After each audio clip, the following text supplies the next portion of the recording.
Today I wanted to talk to you about water in the Ozarks. A lot of you have told me that you've never been on a well before. How's the water quality? So today I just want to show you a little bit about how the Ozarks work as far as our water system.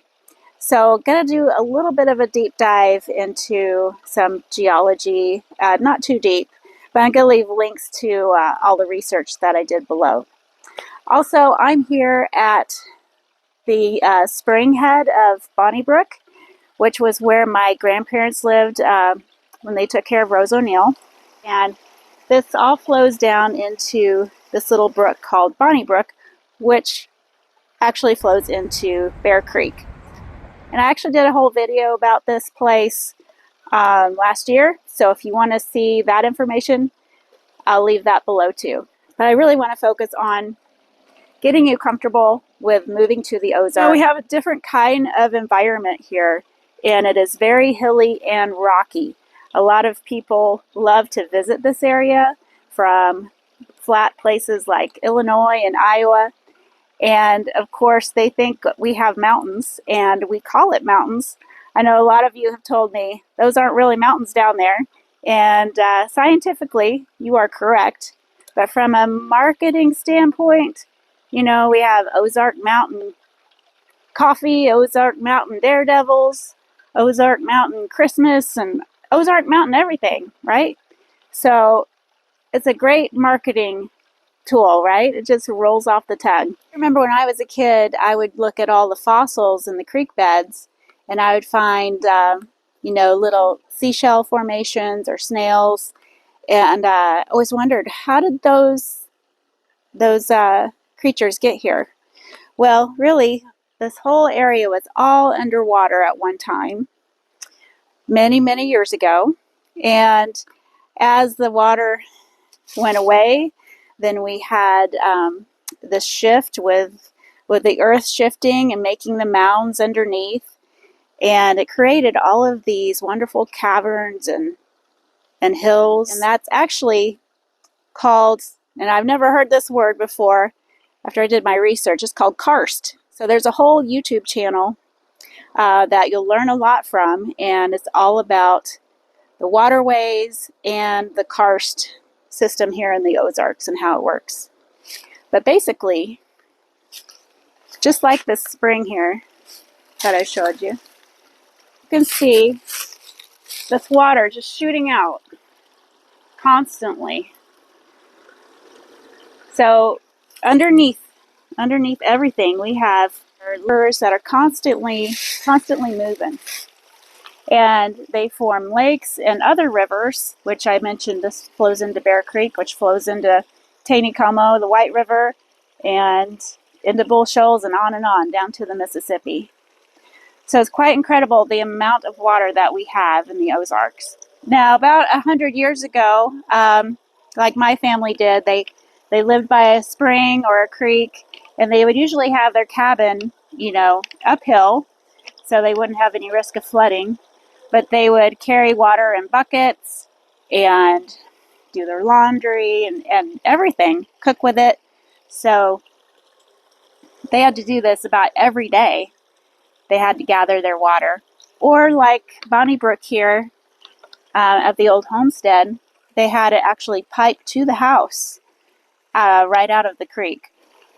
So actually my grandfather had an old still here, and they would also make moonshine next to these creeks here, which was very, very common.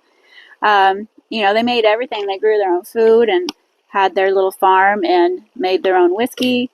So everything revolved around the water source. And the water has always been known to be very, very clean because of our limestone. And it's like a natural filter. So if water is constantly running, it's cleaning itself. And we have all of these creeks that have bedrock and gravel. And so that's why our creeks are so beautiful and clear, because of all the rock. But our water here really attracts a lot of our tourism when you think about it, because of Table Rock Lake and the fishing that we have here. So that's why people visit us, is for our clear, beautiful water. If the water wasn't here, you know, we would have nothing. We wouldn't have the wildlife and the beautiful trees and the flowers that we have, which right now we have redbuds out. I'm going to try to show you a little bit of that in this video if I can find some around me. The water quality can vary depending on if there's any pollution going on, agriculture nearby, you know, an industry, you know, that are on our waterways. But the EPA has really kept a watch over the water quality. And ever since the 1970s, when pollution kind of became a big issue at that time, our water has really been protected. So if you're looking for land, let's say, you might look and see if there's any dumping going on in any valleys or anything like that, because that was a big problem, like with tires and trash.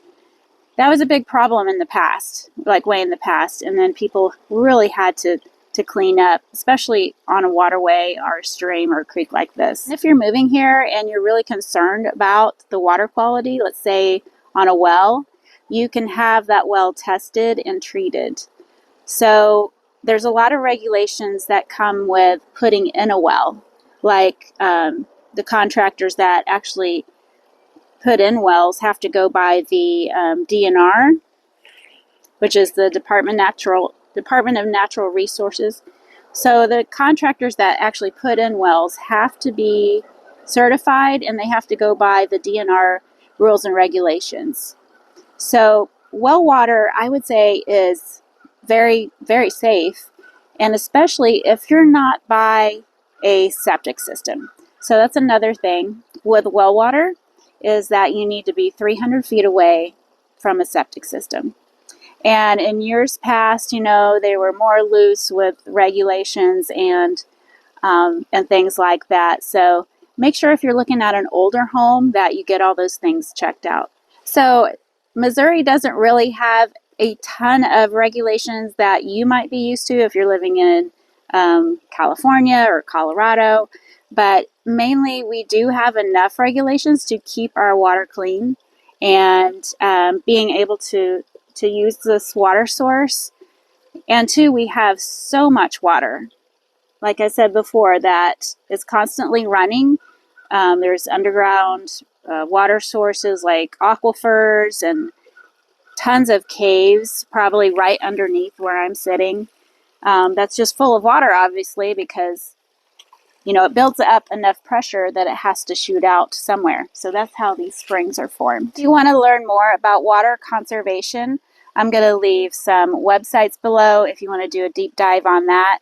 And there's lots of deep dives that you could do on, you know, anything scientific, of course, but I'm not pretending to be a geologist or a scientist or anything like that. I'm just a realtor, right? So trying to give you some information, because a lot of times I get hit with questions that I don't know how to answer.